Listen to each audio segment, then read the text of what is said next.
और मैं पहले आपका कथा नहीं सुनता था, फिर मेरा वाइफ हमेशा तनाव करके महाराज जी का कथा सुनो, तुम्हारा टेंशन खत्म होगा। हम चिकन मटन बहुत खाया करता था। आप सभी चैनल को सब्सक्राइब कर लीजिएगा, जो भी यूट्यूब पर देख रहे हैं चैनल को सब्सक्राइब कर लीजिए और शेयर कीजिएगा। राधे राधे दोस्तों, स्वागत है आपका हमारे YouTube चैनल उषा भक्ति मार्ग में। बात करेंगे हम आज ऐसे व्यक्ति की जो कि पंडाल में आता है, वो कहता है गुरुजी मैं बहुत चिकन मटन खाता था, लेकिन जब से हमने आपकी कथा भागवत सुनना चालू की तब से हमारा चिकन मटन सब कुछ छूट गया है और अब मैं गुरु मंत्र लेना चाहता हूँ, क्या मैं ले सकता हूँ? आइए दोस्तों देखते हैं कि इस विषय में गुरुजी उस व्यक्ति को क्या समझाते हैं। आज का वीडियो ज्ञानवर्धक होने वाला है, बीच में छोड़ के ना जाइएगा, बने रहिए हमारे साथ इस वीडियो के अंत तक। दिन भी नहीं मिले ना तो मेरा हलचल पूरा शरीर कांपता था, मैं चिकन खाया ही खाया करता था। फिर आपका कथा सुनने लगे तो चिकन मटन छोड़ दिए। वाह, तालियां बजा लो। अब हम चाहते हैं कि आपसे गुरु मंत्र ले। मैं उसमें एक दिक्कत है कि हैदराबाद में ऐसा कोई भी होटल नहीं है जिसमें चिकन मटन नहीं मिलता हो, तो बर्तन जैसे हम सादा खाना खाते हैं फिर बर्तन वही रहता है, तो हम गुरु मंत्र ले सकते हैं क्या? तो यहाँ पे ऐसी होटल नहीं है जहाँ शुद्ध मिलता हो? नहीं, शुद्ध सबसे ज़्यादा चिकन मटन ही मिलता है, हैदराबाद में चिकन मटन ज़्यादा मिलता है। अच्छा, तो आप लोग खाते हैं? तो आप लोग खोलो ना शुद्ध होटल, दिखा दो जहाँ कम से कम ये तो ना कह सके कोई कि यहाँ एक भी नहीं है। हैं? चलो आप खोज करना, ये कह रहे हैं कुछ होटल हैं जहाँ पे नहीं मिलता मांस सांस। वो बर्तन वही रहता है महाराज जी, बर्तन में हम खाना खाते हैं। गुरु मंत्र तो आप घर पे नहीं बनाते भोजन? घर पे भी बनाते, मेरा दोस्त है ना वो छुपा के उसी बर्तन में बना लेता है। मैं गाड़ी लेके जाता हूँ, छुपा के बर्तन में बना के फिर धो के धर देता है। कोई बात नहीं, दोस्तों को ले आना, समझाएंगे उसको भी और आप भी समझाना। कोशिश करो कि ना यूज हो वो चीज़ें, है ना। कोशिश करो कि वो बर्तनों का भी यूज ना हो। बाकी आगे फिर भगवान की इच्छा, अपने आप को भगवान के आश्रित कर दो, बस समर्पित कर दो। गुरु जी मेरा एक प्रश्न है। हाँ, एक माँ का चार बच्चे हैं, फिर चार बच्चे को छोड़ के चार बच्चे हैं, फिर एक ही से क्यों प्यार करता है? तीन को क्यों नहीं प्यार करता है बराबर? जैसे चार बच्चे हैं तो चारों से बराबर प्यार करना ना, एक से ज़्यादा करता है, एक से तीन से करता ही नहीं है, इसीलिए माँ को वृंदावन जाने पड़ता है। सही कह रहे हो। सही है, ये माँ बाप की कुछ गलतियाँ हैं कि पैदा तो कर लेती हैं चार चार और फिर प्रेम किसी एक से करती हैं, तीन को छोड़ देती हैं। तो ऐसे माँ बाप के लिए लिखा है कि ये माँ बाप जो अपने बच्चों में भेदभाव रखते हैं वो घोर नरक जाते हैं। माँ बाप के लिए भी लिखा है, जो माँ बाप बच्चे तो पैदा कर लिए पर ना उनका अधिकार उन्हें दे पाए, ना उनका हक उन्हें दे पाए, सारा हक एक को दे दिया, ऐसे माँ बाप घोर नरक जाते हैं। लिखा हुआ बचेगा कोई नहीं, चाहे कोई हो। बेटा गलती करे तो बेटा नरक जाए। ईश्वर का न्याय बड़ा बढ़िया है। अब कोई ना जाने उस न्याय व्यवस्था को तो गलत करते हैं करने वाले, इसलिए जान लेना चाहिए। माँ बाप को भी ये पक्षपात नहीं करना चाहिए संतान में। यदि करते हैं माँ बाप, भयंकर दंड उठाना पड़ेगा उन्हें। बच्चों से ज़्यादा दंड माँ बाप का इसलिए है क्योंकि समझदार तुम ज़्यादा हो। गुरुजी एक माता के पास 10 लाख रुपए था, उसका 5 बच्चे था, फिर वो 10 लाख रुपए एक बच्चे को देके वो 4 बच्चे को बोला कि हम इसी के साथ रहेंगे, तुम्हारे सबसे हमें कोई मतलब ही नहीं है, तुम सब अपना कमाओ खाओ, तुम सबसे मतलब नहीं। वो 10 लाख रुपए एक बच्चे को देके उसका लड़की का शादी करवा दिया, उसका घर बना दिया। 2 साल के बाद माँ को निकाल दिया। फिर वो जो लड़का को 10 लाख रुपए दिया वो बोल रहा है कि 5 भाई मिलकर करेगा, तो 4 भाई रखने के लिए नहीं तैयार है, तो क्या 4 भाई को रखना चाहिए कि नहीं रखना चाहिए? भाई देखो, सबसे बड़ी बात तो ये है कि माँ बाप के धन पर बच्चों की बिल्कुल नियत ना हो। आप इतने स्वावलंबी बनो कि आप माँ बाप से लो मत। आपको माँ बाप ने जन्म दे दिया, पाल पोस के बड़ा कर दिया, आप खूब कमाओ खाओ, माँ बाप के धन के पीछे ना पड़े रहो। और सेवा, भले माँ बाप तुम्हें गाली दें, भले माँ बाप तुम्हें 1 रुपये ना दें, फिर भी माँ बाप का कर्ज, माँ बाप का ऋण कोई बेटा नहीं उतार सकता कभी, इसलिए सेवा करो। हमें हमारे माँ बाप ने धन नहीं दिया तो क्या हम उनकी सेवा नहीं करेंगे? यदि सेवा धन लेकर ही करना तो फिर वो सेवा कहाँ हुई? वो तो व्यापार हो गया कि भाई धन दो सेवा करवाओ, तो वो बिजनेस हो गया माँ बाप से। इसलिए माँ बाप में श्रद्धा रखो, माँ बाप को देना चाहिए, ये सही है, पर नहीं देते तो आप ये नहीं कर सकते कि नहीं जी मैं माँ बाप को भेज दूंगा, घर से बाहर निकाल दूंगा, वो आप अपराधी बन जाएंगे। इसलिए माँ बाप ने हमें जो जन्म दे दिया, हम बस उसी के। स्वामी श्री गौरांग महाप्रभु, श्री चैतन्य महाप्रभु ने कहा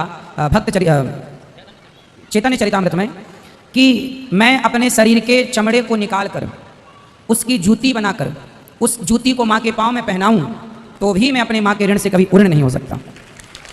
मैं अपने शरीर के चमड़े को निकाल कर अपने माँ के पाँव जूती बना दूं तो भी मैं अपने माँ के ऋण से कभी ऋण।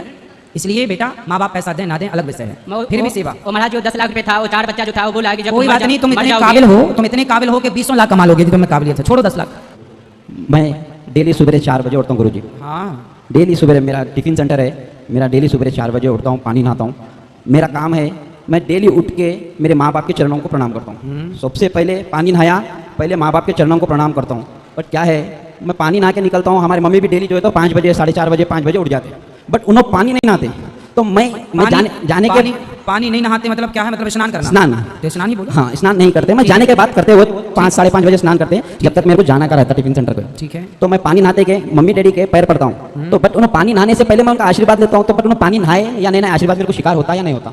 कोई बात नहीं, आप बिना नहाए पाँव पड़ लेते हैं, ये कहना चाह रहे हैं? जी। बिना स्नान किए चरण छू लेते हैं? Mummy daddy. हाँ, और स्नान करके भी आप पहले स्नान कर लो। मैं करता हूँ पहले। हाँ, पहले मैं स्नान कर लेता हूँ। हाँ। बट मम्मी डैडी जो है तो स्नान नहीं कोई करते, बात थोड़ा नहीं, लेट करते हैं, माता तो मुझे पिता शिकार होता है या कोई नहीं? बात नहीं, माता पिता स्नान करें ना करें, अपन स्नान करके उनको प्रणाम करो, वो तो बिना स्नान के भी आशीर्वाद देंगे तो प्रॉपर लगेगा, कोई दिक्कत नहीं। राधे राधे। गुरुजी, मैं पिछले 1.5 साल से आपका कथा सुनती हूँ। हाँ। मुझे बहुत अच्छा लगता है, मेरे बच्चे भी सुनते हैं, सुबह से शाम तक टीवी में भजन कीर्तन चलता रहता है। अच्छा। लेकिन गुरुजी, मेरे पति बहुत नशा करते हैं, बहुत ज्यादा नशा करते हैं। आए हैं गुरुजी। बात कराओ, और काम में मन उनका नहीं लगता है। बात कराओ, बात कराओ। बैठ जाओ भैया, बाकी लोग। गुरुजी राधे राधे। राधे राधे। कौन सा नशा करते हो? गुरुजी बस ऐसे कभी अपना इंटीरियर लाइन है, कभी सेटिंग वगैरह हो जाता है। शराब पी लेते हो? जी सर। तो कितने की पी जाते हो रोज? बस 100, 150, 200 रुपए की गुरुजी। 200 रुपए की रोज? हाँ। बेटा है? है। कितना बड़ा है? वो सामने बैठा है, देखिए। खड़ा हो जा बेटा। 12 साल का है। तो इसको भी पिलाते हो शराब? नहीं गुरुजी, नहीं। क्यों? नहीं गुरुजी। भाई 200 की आप पीते हो, 50 रुपए की इसको भी पिलाया करो। गुरुजी ऐसे संगत हो गई है, लत लग गई है, क्या करूँ? हाँ हाँ, तो भाई आपको तो बाहर ही संगत लग गई है। जी गुरुजी। इनका तो बाप ही घर में है कुसंगी, तो ये तो बाप से ही सीख लेगा। आप तो बाहर गए थे सीखने, गुरुजी। इन्हें तो बाहर भी नहीं जाना, सब घर पे मिल जाएगा। तो आप इनको भी थोड़ा बहुत शराब पिलाना स्टार्ट करो। नहीं गुरुजी, नहीं गुरुजी। ताकि आपकी उम्र में होते होते आप 200 की पी रहे हो तो ये 2000 की पीने लग जाए। नहीं गुरुजी, नहीं गुरुजी। क्यों नहीं? नहीं गुरुजी। शराब पीना अच्छा है? नहीं गुरुजी, अच्छा तो नहीं है, लेकिन अब बाहर जाता हूँ तो अपने बाहर के दोस्त लोग मिल बाहर जाते तो हैं। हम भी आए हैं, हैदराबाद आए हैं, तो क्या हम भी पीने लग जाएं? नहीं गुरुजी, नहीं। फिर बाहर तो जाना ही पड़ता है। आप क्यों ले रहे हो माइक? नहीं गुरुजी। बाहर तो 2 पैसे कमाने जाना ही पड़ेगा आपको। जी गुरुजी। तो पैसे कमाने गए हो कि गवाने गए हो?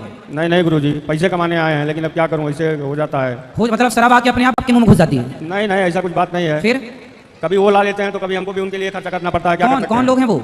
मतलब जो टीम के और आदमी लोग हैं, ऐसा करके हो जाता है गुरुजी। कौन है वो टीम वाले?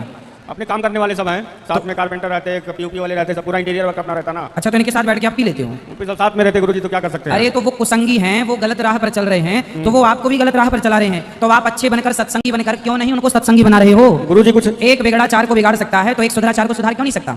ठीक है। हाँ। शराब पीने से सुनो, जो आपको आप कहते हो ना हम दोस्ती यारी में पीते हैं, जी गुरुजी। तो जो लोग आपको शराब पिलाते हैं वो आपके दोस्त नहीं है, वो आपके सबसे बड़े दुश्मन है। यदि दोस्त होते तो आपको शराब क्यों पिलाते? दोस्त वो होते हैं जो ये कहें कि भाई मैं तो गलत राह पर हूं, पर तुम गलत राह पर मत चलना। जी ये तो गुरुजी। दोस्त होता है। जो आपको कहे कि जी मैं तो गलत हूं, तू भी गलत हो जा, ये दोस्त नहीं हो सकता। इसलिए यदि आप शराब पियोगे तो आपके बच्चे सीखेंगे गुरुजी। मतलब सीखेंगे। यदि आप बच्चों का भविष्य बढ़िया करना चाहते हैं तो आप इस शराब जैसी बीमारी से बच जाओ और सही राह पर आओ। और ऐसे दोस्तों को लात मारो जो आपको शराब पिलाएं, ऐसे लोगों का परित्याग कर दो, 2 पैसे कम कमाओ, पर जी कुसंग गुरुजी। से सदा बचना चाहिए। जी गुरुजी। सबसे बड़ी बीमारी है कुसंग।